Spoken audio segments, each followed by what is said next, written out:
Ce nouveau parcours Saint-Jacques est comme le revers d'une pièce, le revers de la suite implicite du parcours Saint-Marc.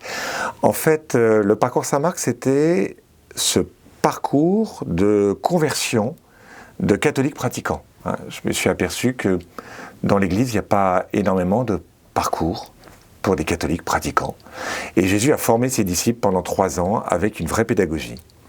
Alors, Jésus nous envoie en mission. Et qu'est-ce qui se passe ?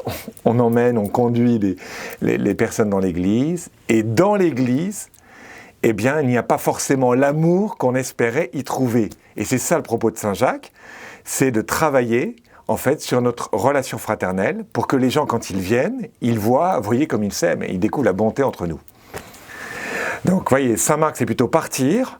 Et Saint Jacques, c'est entre nous, attendons, vérifions que c'est sain, qu'on est bien ensemble, et que quand les gens nous rencontrent, ils découvrent une communauté saine.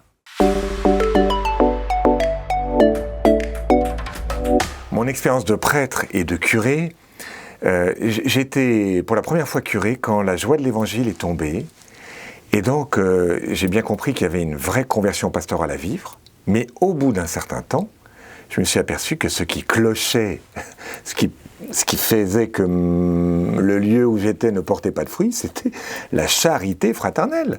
C'est les rapports des prêtres entre eux, c'est les rapports des laïcs et des prêtres, c'est les rapports humains qui fait que quand les personnes viennent, eh bien, dans l'Église, ils ne voient pas cette charité qui brûle, en fait. Alors, mais c'est de l'ordre de l'expérience. C'est-à-dire, je me suis rendu compte que gérer un conflit, c'était compliqué. Dire non à quelqu'un, vivre ce qu'on appelle la correction fraternelle. Vous voyez, comment il y a quelque chose qui est de l'ordre d'un dysfonctionnement. Comment je le dis entre deux portes ? Qu'est-ce que ça veut dire ?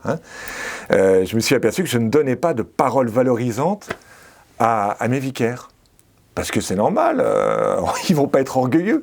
Ben si, tu as besoin de paroles valorisantes, c'est-à-dire tu as besoin d'un retour.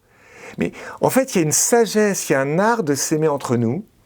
Et on dit c'est spontané, s'aimer. C'est pas spontané du tout. Enfin, c'est spontané, bien sûr, mais quand tout va bien, c'est facile de s'aimer quand on s'entend bien, voyez. Mais la question, c'est que la vie de l'Église, c'est pas simplement une bande d'amis qui s'entendent bien, c'est beaucoup plus complexe que ça.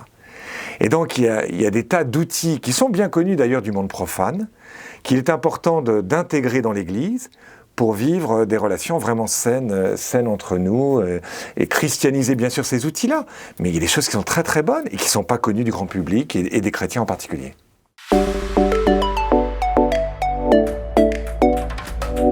Alors, j'ai choisi la lettre de Saint Jacques. En fait, elle est venue dans ma vie, mais je ne vais pas dire comment.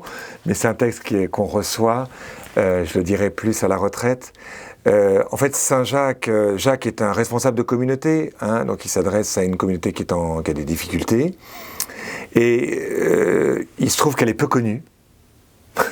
Donc c'est bien de faire découvrir un texte. Et puis, quand on regarde de près, il faut regarder de près, le thème de la relation à l'autre, j'ai envie de dire qu'il y a 70% du texte qui est vraiment sur la relation à l'autre.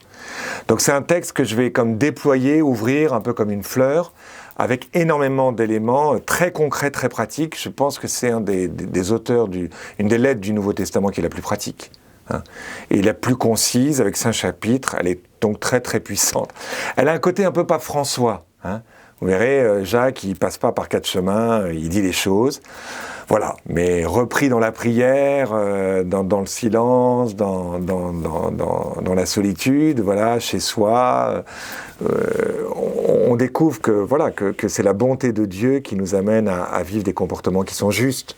Donc il y a quelques petites claques, parce que Jacques, il parle avec force et il nous donne des baffes un peu, mais finalement, la vérité nous rend libres. En fait, en une semaine, on va voir un peu le champ de la relation dans sa grande diversité. Et peut-être qu'on verra ce que le pape François dit, vous savez, les maladies. Nous avons des maladies. Et de dire, tiens, moi, il faudrait peut-être que je travaille davantage sur la parole. En fait, je ne dis pas les choses. quand j'ai une difficulté avec quelqu'un, je vais toujours parler à quelqu'un d'autre, vous voyez, un peu en secret. Mais voilà, si au bout d'une semaine, je me rends compte qu'il faut que je sois plus adulte dans ma relation à l'autre, en disant les choses, sans craindre, sans avoir peur, ça serait peut-être un point.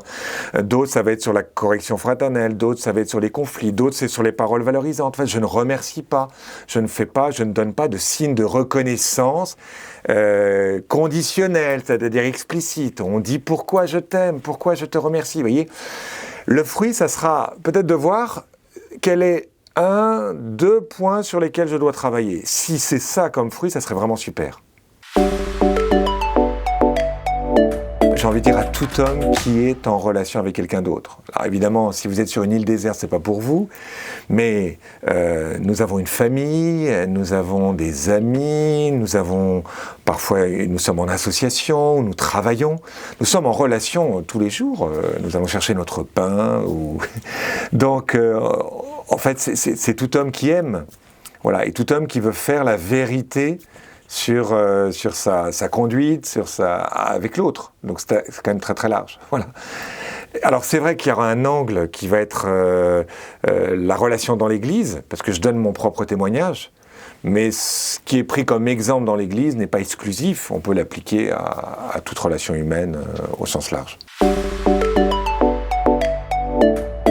La première parole qui me vient à l'esprit, en fait j'en ai deux, j'ai celle des Actes des Apôtres, vous savez, qui dit « Au commencement, ils n'avaient qu'un seul cœur, qu'une seule âme, ils mettaient tout en commun, et le Seigneur adjoignait à la communauté ceux qui seraient sauvés. » C'est très beau de voir que le commencement de la diffusion missionnaire, c'est une communauté qui est saine.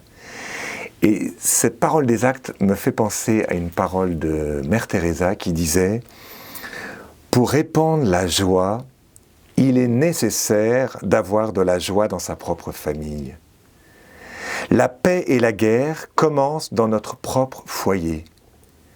Si nous voulions la paix dans le monde, aimons-nous avant tout les uns les autres, dans la famille, alors la paix sera donnée.